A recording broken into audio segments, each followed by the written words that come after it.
the flood. Many years passed, and many people lived on the earth, but they had become very wicked, and stole, and lied, and cheated one another so badly, that God became sorry that he had made such people, who were causing such terrible trouble, and he decided he would destroy them all.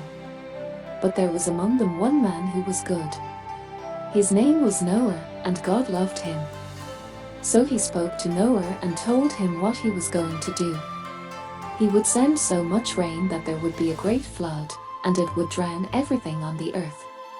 When Noah heard this, he was very frightened, but God said, "Don't worry, Noah, you are a good man, and I won't destroy you or your wife, or your sons, or their wives. But you must do exactly as I tell you, so that when the flood comes you will be saved." God told Noah to build a great boat called an ark. It was to be 450 feet long, 75 feet wide, and 45 feet high. It was to be made of cypress wood, covered with reeds and coated with tar both inside and out. Noah cut and sawed, and bent and shaped. He built 3 decks, cut a large door in one side, and put a window in the top. The people who lived nearby laughed at Noah while he was building the ark. "Why build a boat here? We're nowhere near the sea.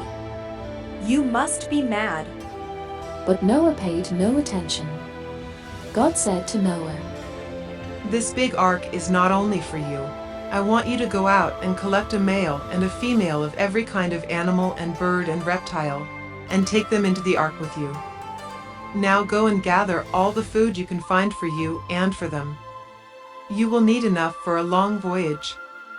When Noah's neighbors saw Noah and his family piling stores of fruit and grain, leaves and hay inside the ark, they jeered louder than ever. But Noah and his family paid no attention and went on with their work. 2 of every kind of animal and bird and reptile eat a lot of food, and very soon it would begin to rain. When all the stores were ready, Noah and his wife and his sons' wives went out to collect the animals. They followed Noah into the ark, 2 by 2. As soon as every one of them was safely on board, the first drops of rain started to fall. It rained and rained. Quite soon the ark began to float, but the water rose and rose until it covered even the mountain tops, and every living creature that was not on the ark was drowned. But it still rained.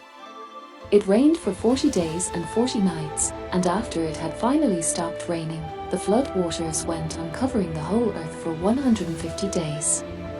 Then God thought of Noah and the ark, and he made a strong wind blow, and the flood waters gradually went down. At last the ark came to rest on the top of a mountain. Noah began to send out birds to see if they could find dry land, but they could find no place to perch.